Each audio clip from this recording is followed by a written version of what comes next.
তোমরা দুজনে কি করছো? এই সংকটের মুহূর্তে একে অপরের মুখের দিকে তাকিয়ে আছো। কিছু একটা করো। আপনারা সবাই গিয়ে খুঁজুন ওদের, বাইরে বার করে আনুন ওদের সবাইকে।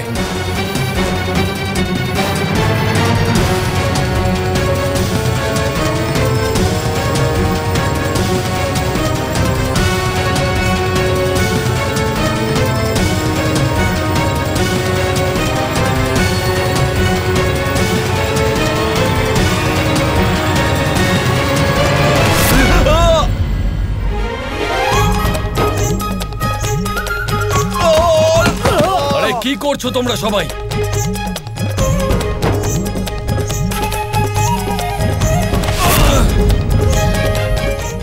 আয়ান,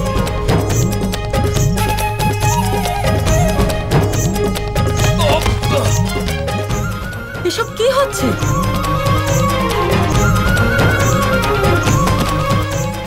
অতি উত্তম। ওদের পিছলে ফেলার জন্য তুমি আগে থেকেই তেল ছড়িয়ে রেখেছিলে কানাই। আমি কিছু করিনি।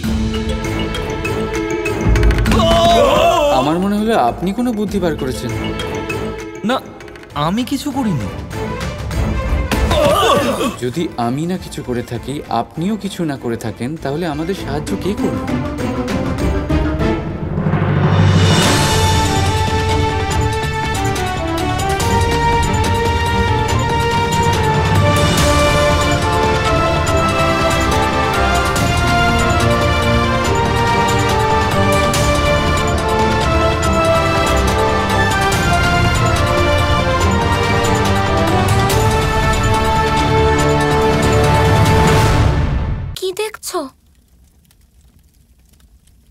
তাড়াতাড়ি আসুন।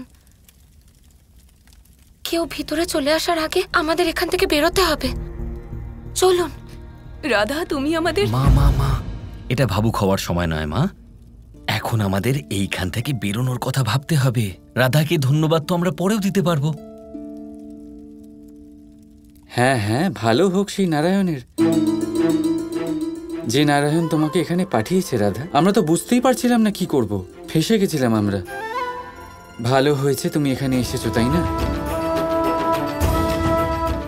এবারে আরো একটা উপকার করো, তুমি কোনো সুরক্ষিত স্থানে নিয়ে চলো আমাদের। আসলে বাড়িটা তো তোমার, তুমিই জানবে এখানে সুরক্ষিত স্থান কোথায় আছে।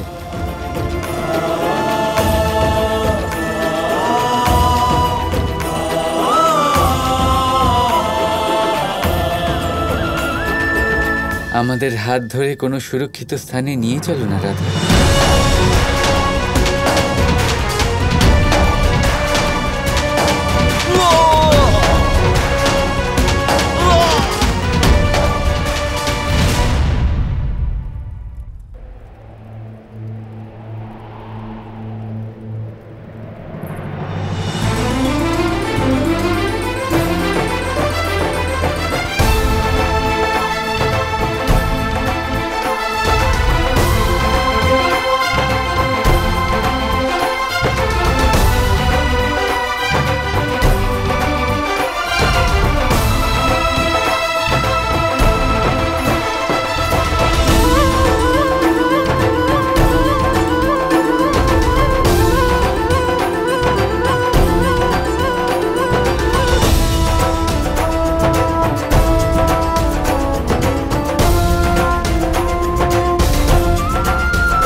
ওইদিকে খোঁজো।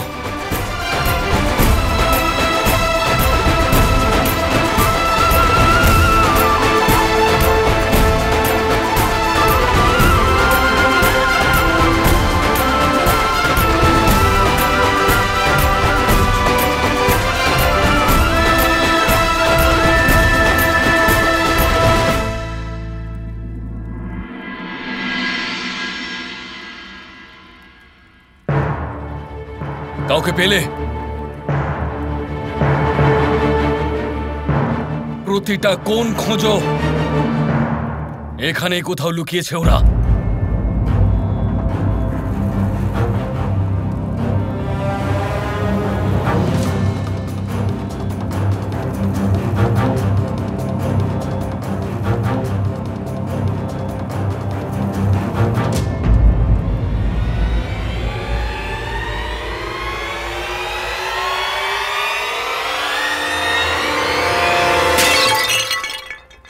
ওইদিকে চলো।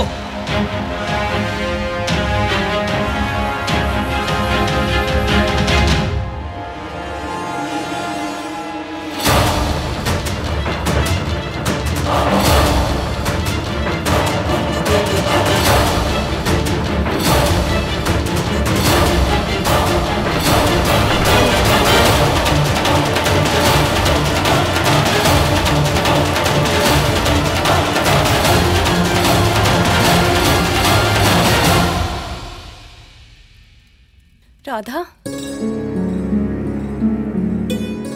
তুমি কি করে জানলে যে আমি এখানে আছি? আমি আয়ানকে রাতে বাইরে দেখেছি।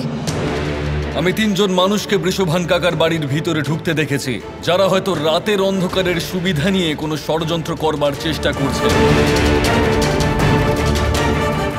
তখনই আমি বুঝে গেছি, কৃষ্ণ আর দাদা ছাড়া যদি বৃন্দাবন থেকে কেউ আসতে পারে, তাহলে নিঃসন্দেহে যশোদা কাকি হবে। তাই আমি তখনই উঠোনে তেল ছড়িয়ে রাখি, যাতে ওরা পিছলে পড়ে যায়, আর আমি সুযোগ পাই আপনাদের সাহায্য করার।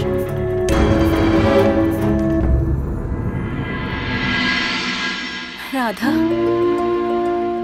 আজ তুমি নিজের ধৈর্য আর বুদ্ধিমত্তার যে পরিচয় দিয়েছ, তা অসাধারণ। আমার গর্ব হচ্ছে তোমায় নিয়ে।